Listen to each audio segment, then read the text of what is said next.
विद्यार्थियों, अभी तक मेरे द्वारा एडमिनिस्ट्रेटिव लॉ पर 12 वीडियो लेक्चर कंप्लीट कर दिए गए हैं। आज मेरे द्वारा 13th वीडियो लेक्चर अपलोड किया जाना है।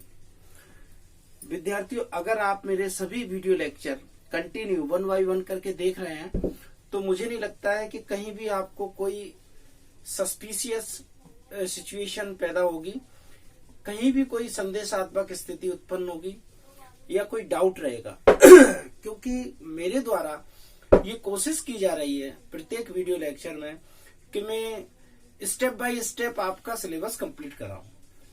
यानी कि कहना ये चाहता हूं, जैसे एडमिनिस्ट्रेटिव लॉ के मैं वीडियो लेक्चर अभी अपलोड कर रहा हूं तो मेरे द्वारा जो वीडियो लेक्चर अपलोड किए जाते हैं वो मेरी कोशिश होती है असेंडिंग पावर में करूं।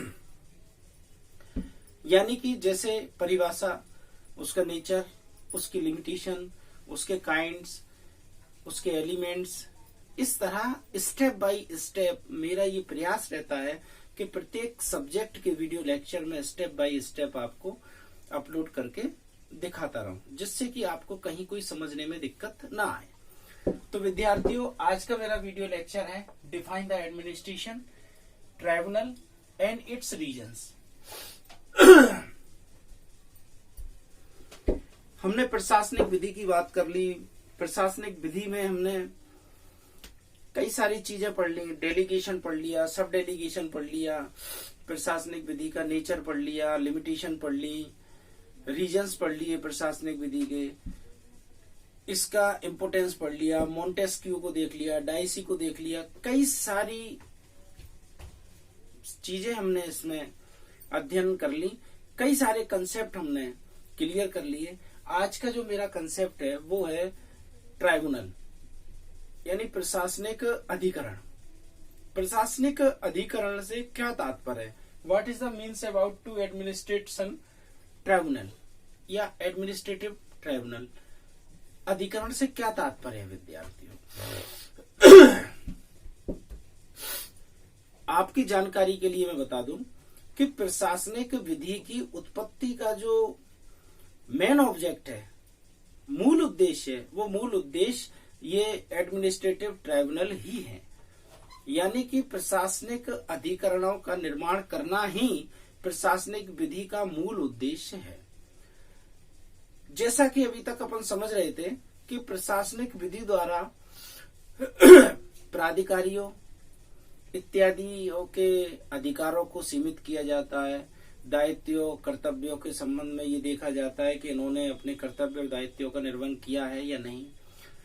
ठीक वही चीज मैं आपको दोहराने वाला हूं। प्रशासनिक अधिकरण से तात्पर्य एक ऐसे अधिकरणों से या ऐसे निकाय से है जिनके द्वारा प्रशासनिक प्राधिकारियों, सरकारी सेवकों, लोक सेवकों इत्यादि के संबंध में जो भी विवाद उत्पन्न होते हैं, फिर वो विवाद चाहे उनकी नियुक्ति के संबंध में हो, चाहे उसकी सेवानिवृत्ति के संबंध में हो, या फिर अन्य किसी झगड़े के कारण हो, उन सभी विवादों को समाप्त करने के लिए, उन विवादों का समाधान करने के लिए प्रशासनिक विधि के तहत प्रशासनिक अधिकरणों का निर्माण किया जाता है। ये प्रशासनिक अधिकरण ठीक न्यायालय की तरह कार्य करते हैं, लेकिन ये बात बिल्कुल साफ और स्पष्ट है कि न्यायालय की तरह प्रशासनिक अधिकरण कार्य जरूर करते हैं, लेकिन ये न्यायालय नहीं होते हैं। हाँ, अब बात आती है किसके नेचर की। जब ये न्यायालय की तरह कार्य करते हैं और न्यायालय नहीं होते हैं तो इनका नेचर कैसा होगा?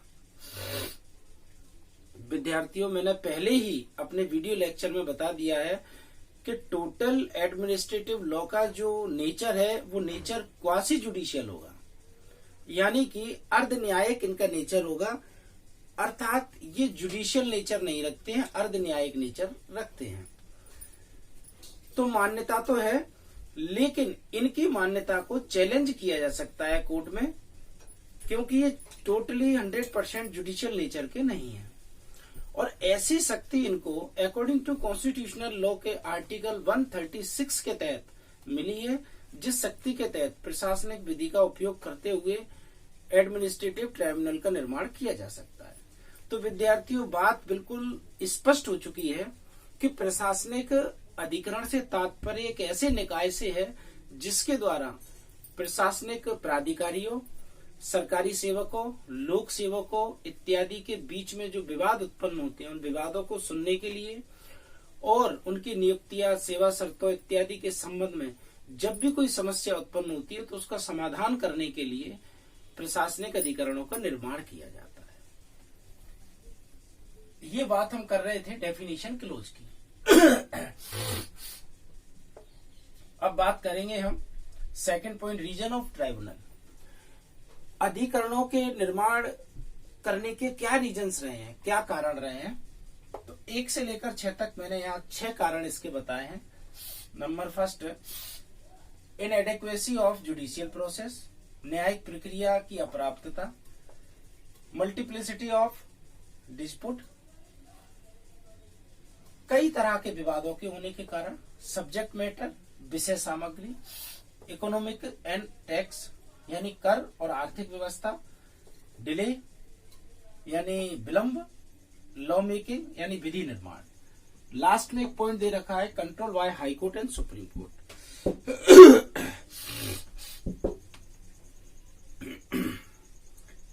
तो सबसे पहला पॉइंट जो मैंने दे रखा है वो है definition of tribunal, it is totally complete.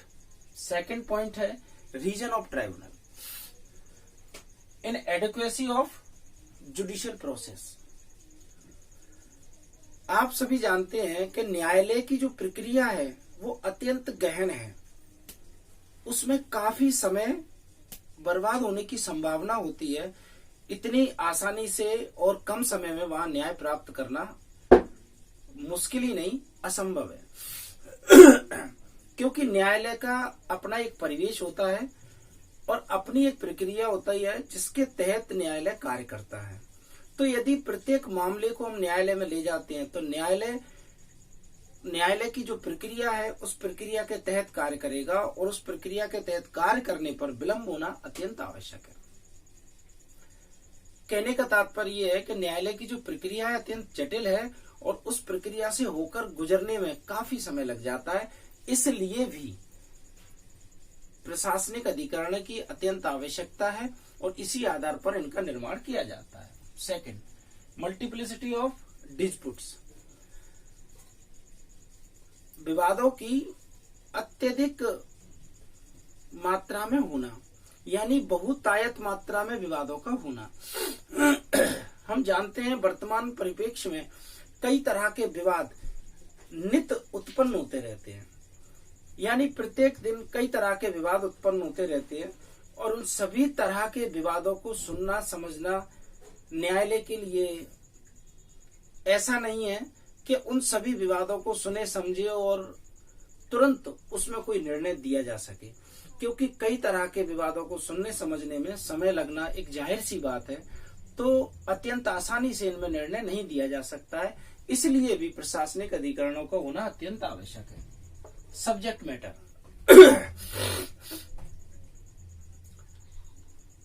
देखिए जैसा कि हम सब जानते हैं कि न्यायालय टोटली डिपेंड ऑन लॉ और प्रेसिडेंट और discretion power of the court. क्या है, न्यायालय पूरी तरह से विधि पर या लॉ पर निर्भर रहता है। कई बार मामले इस प्रकृति के आते हैं कि उनमें सब्जेक्ट मैटर की नॉलेज होना अत्यंत आवश्यक है और प्रशासनिक अधिकरणों का निर्माण इस आधार पर भी किया जाता है कि वे मामले जो किसी विभाग, निकाय इत्यादि में उत्पन्न हो रहे हैं उन मामलों से संबंधित यदि एक्सपर्ट उस मामले को सुनते समझते हैं तो समाधान आसानी से दिया जा सकता है।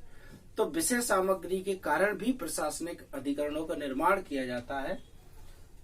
इकोनॉमिक एंड टैक्स, कर और आर्थिक परिस्थितियों के कारण भी प्रशासनिक अधिकरणों द्वारा मामलों को सुना समझा जाता है और समाधान निष्कर्ष के रूप में निकाला जाता है। डिले,